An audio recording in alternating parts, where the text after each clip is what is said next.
Hello, Riverton family. For those that I have not met, I'm Tom Kearns, and I have the great honor of being the president of Riverton Country Club.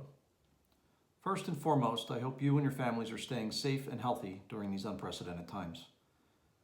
I want to take a moment to share my gratitude and appreciation for everyone in the RCC community, members and staff alike, during this extraordinary period. Our world is facing a challenge of enormous magnitude with the spread of COVID-19, and as you know, the board and management team have taken a series of escalating steps to respond to the threats in accordance with state and national mandates. We recognize just how disruptive and very difficult this has been for our community, but as challenging as this has all been, I'm so heartened by what I've seen and heard from all of you. In this time of incredibly rapid change, people have been responding with understanding, with resilience, and by showing genuine compassion for each other.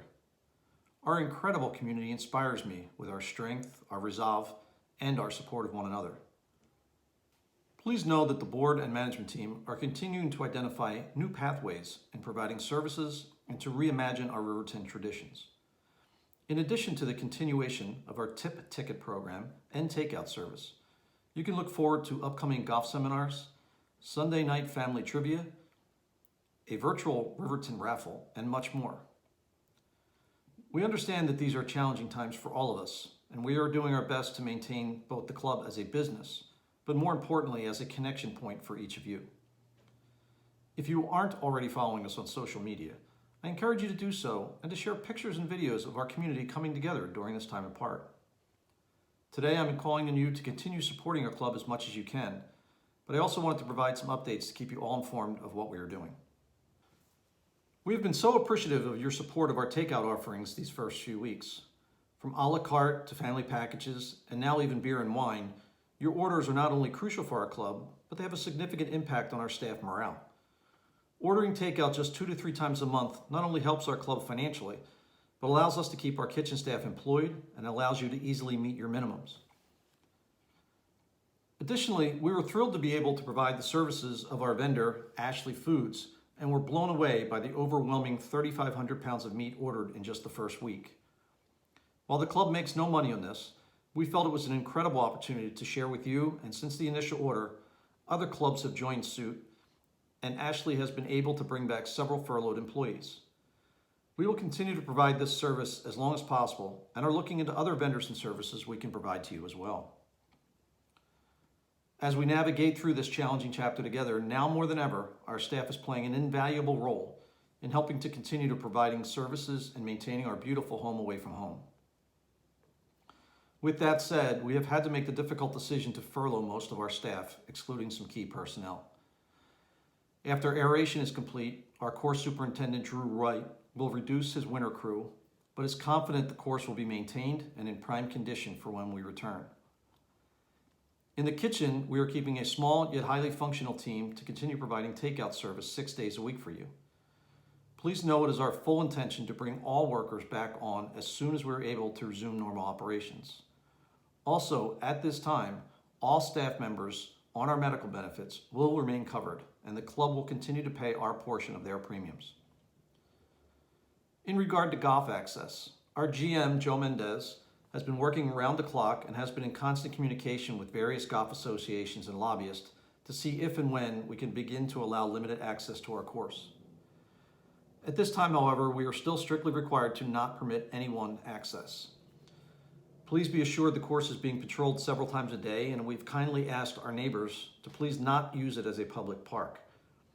For the most part, this message has been received well, and we haven't run into too many repeat offenders. With that said, if we are asking our neighbors to keep off, we have to ask the same from all of you. While walking the perimeter of the course is welcome, we ask that you please refrain from walking on the course. I know that we are all itching to get back out there, and I look forward to the day that our course is once again bustling with play. As you all know, our annual meeting and Board of Trustee election is scheduled for Monday, April 20th at 7 p.m. We are required by our club bylaws to hold an annual meeting and vote, even in these extenuating circumstances. Similar to the last town hall, our annual meeting would be held virtually via Zoom. All details and logistics will be provided to you in the coming weeks. All members eligible to vote should have received your ballot in the mail. We ask that you please vote for 3 candidates only, If you've already submitted a ballot and unknowingly voted for 5 due to the typo on the ballot, you can send an email to secretary@rivertoncc.com to have it corrected. Please note, all candidate bios were not available at the time the ballots were mailed, but they are now available to be viewed under the Club Info tab on the member portion of our website. I'd also like to provide an update on our club financials.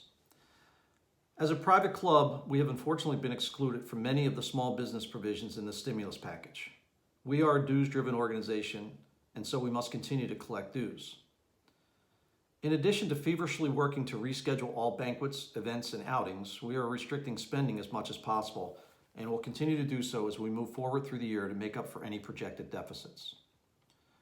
Please note, food minimums still need to be met, and to assist with that, effective April 1st and until we resume normal operations, beer and wine takeout will also count toward your minimums.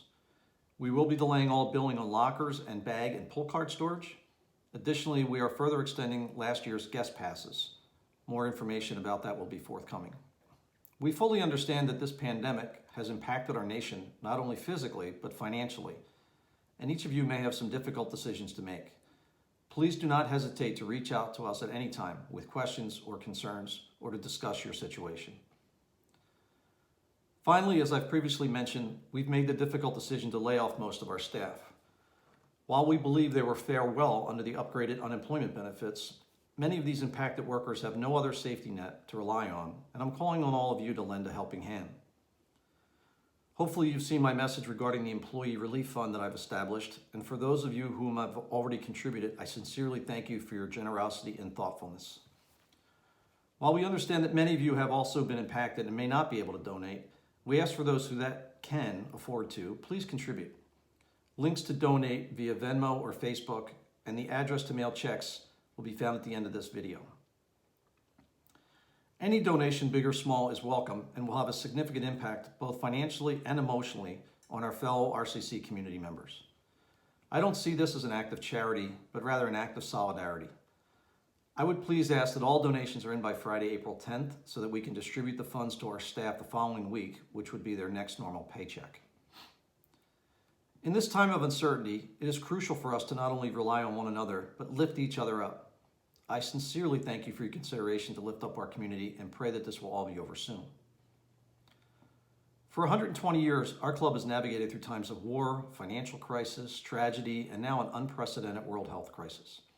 Just as we have done many times before, we will rise from these difficult days, tested but unbroken, and stronger as a community that has come together to overcome and rise to the occasion.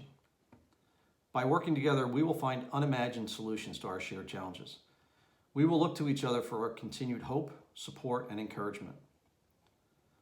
I know you have many questions still about where we go from here, but as the situation continues to evolve rapidly, I want to assure you that every decision the board and management team must make, our members and staff remain our sole priority.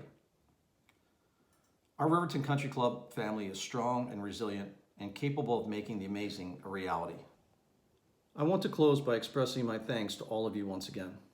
I have been so moved by the patience, strength, support, and resolve I've seen in our community as we navigate through these challenging times. No matter where we each find ourselves at this moment, we remain a community, and I want to reassure you, by supporting one another, we will get through this together. Be safe, be vigilant, take care of your loved ones, reach out with questions, and know that we are here to help. Take care.